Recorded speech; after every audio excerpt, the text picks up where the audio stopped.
What would you say if I told you that one of the most iconic rock songs of the 70s was inspired by a childhood crush on a cousin, that the singer joined the project without realizing there was no real band behind him, and that the song may have even helped shape one of Nirvana's biggest hits?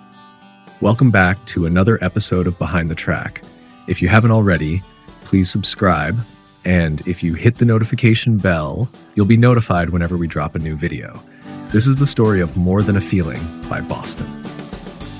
Tom Scholz didn't look like someone heading for rock fame. He was quiet, analytical, and more comfortable with machines than with crowds.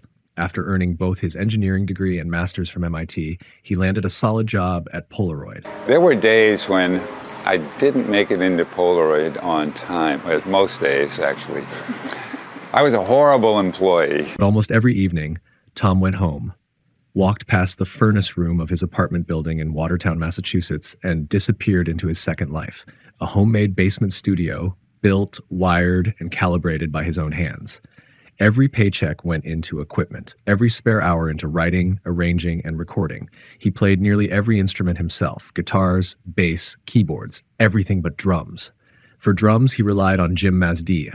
And for vocals, Tom eventually found the missing piece: Brad Delp, a polite, soft-spoken guy with a voice that could jump octaves like nothing. Brad had no idea that the band he was joining didn't really exist. He thought he was stepping into a functioning lineup. He found out about 10 years later it had been just done by one person, and he didn't know that. He didn't know almost every instrument was being recorded by Tom alone in a basement. But he didn't complain, he just sang. And Tom immediately knew Brad's voice was the missing piece. Years passed. Demo after demo went out to record labels. Every answer was no. Some labels even said Tom's music had nothing new to offer. I was told that Boston, that the music I was doing was not going to be a success back in the 70s because disco music was the happening thing, and I was doing the wrong thing. One Epic Records representative rejected the early demos harshly, only to later claim he discovered Boston.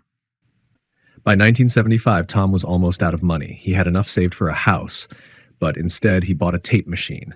He was ready to try one final time. Jim Mazdia played drums. Brad recorded vocals. Tom handled everything else: recording, writing, arranging, mixing.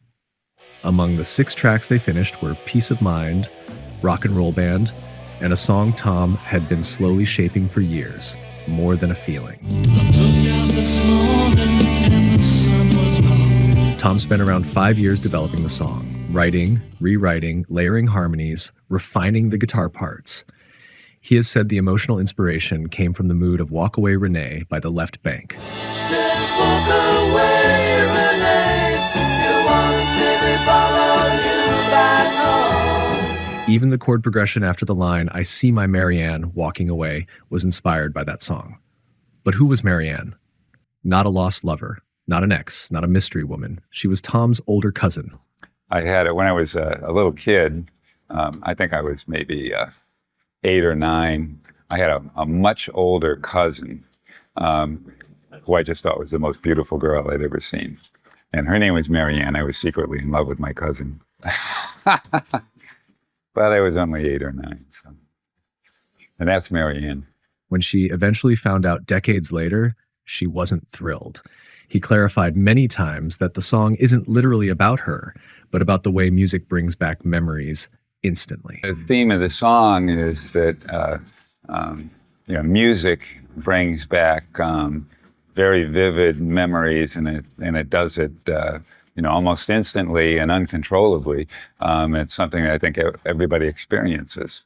So it was, of course, this is my music, and it was writing about images that were in my mind or that music reminded me of. The whole theme of the song is, of course, that when you hear a song that they used to play, when it brings you back to that point in time and reminds you of something good or bad. In the case of More Than a Feeling, it was sort of a bittersweet ballad. Someone Tom knew passed a demo copy to a friend with connections at Epic Records. Suddenly, the same label that had rejected him months earlier was now excited. They offered a deal, but with one condition: The entire album had to be recorded in a professional studio in Los Angeles. This was a problem. Tom didn't trust big studios or unfamiliar engineers. He wanted the exact sound he had built at home. When I got the CBS contract, they sent a real producer and a real engineer. So they came down and told me, after they looked at it, we can't possibly make an actual real record here. This isn't, you're not serious about this. I said, yeah, I'm serious. So producer John Boylan proposed a plan. Tom would secretly keep recording the album in the basement. Boylan would take the band to LA and make Epic think the sessions were happening there. He opens the door and he starts to go out, and then he stops and he turns around and he says, look, you make the record here by yourself, bring the masters to LA, we'll mix it in LA. And I'm standing here and I was going to say, that's great. But I hesitated just 1 second. He says, and we'll split the producer's royalty 50-50. I said, thank God I waited a couple extra seconds. Epic never realized almost the entire debut album was still being made under a staircase in Massachusetts. Only one major track, Let Me Take You Home Tonight, was mainly recorded in Los Angeles. Everything else was pure basement engineering. I'm gonna take you home tonight. Mama, now you talk. Epic chose More Than a Feeling as the first single immediately. When it hit radio in September 1976, listeners were stunned. It didn't sound like anything else. Clean, melodic, layered, but still powerful. The song reached number 5 on the Billboard Hot 100. The album went on to sell 17 million copies in the US, becoming one of the best-selling debuts in American history. Boston went from basement project to arena headliner in months. Their first show in New York, Madison Square Garden. That had never happened for a debuting band. And the influence didn't end with the 70s. Nirvana once opened Smells Like Teen Spirit Live by jokingly playing the intro of More Than a Feeling.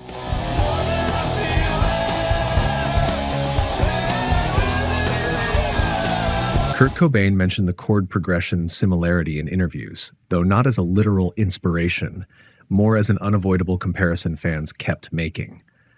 Tom Scholz laughed it off, saying he didn't really hear it, but took it as a compliment. With a massive hit behind them, the label wanted the follow-up immediately. Tom didn't work that way. Don't Look Back was released in 1978, but Tom always maintained it was rushed due to label pressure. When it came time for album 3, Tom refused to repeat that mistake. He wanted time, a lot of time. Epic Records sued him for not delivering music fast enough. Tom countersued, arguing the label had interfered with his creative process and his contract. The legal war dragged on for years. During that time, Boston could barely function. Members became frustrated. Barry Goudreau left. Brad Delp stepped away for a period and made music elsewhere. There were misunderstandings, disagreements, and long silences.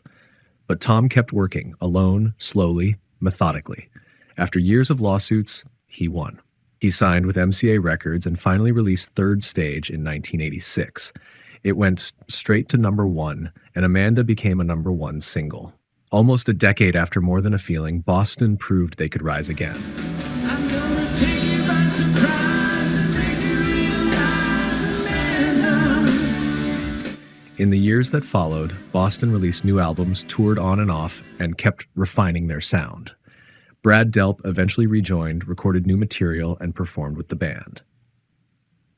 Fans always saw him as the true voice of Boston. But privately, Brad struggled with personal issues. On March 9, 2007, Brad Delp died by suicide. His loss devastated fans, fellow musicians, and Tom himself. Brad wasn't just a singer. He was central to Boston's identity, the voice millions recognized instantly. Boston continued afterward with new vocalists, always focused on honoring Brad's memory. But the band was never the same. Today, More Than a Feeling is one of the most recognizable rock songs ever recorded. It helped launch one of the most successful debut albums in history. It fooled a major record label. It showcased a unique blend of engineering precision and soaring vocals. It bridged generations, from 70s rock fans to 90s grunge audiences, and it continues to play on classic rock stations every single day. A recording created by one man in a basement became a global anthem, and that's not just a feeling, that's history. And this is Behind the Track, where every song has its story. If you want another one, check out what happened to the band supported by the Beatles themselves. The band behind a song that became a hit for Harry Nilsson and later Mariah Carey, but ended up being the downfall of its own creators.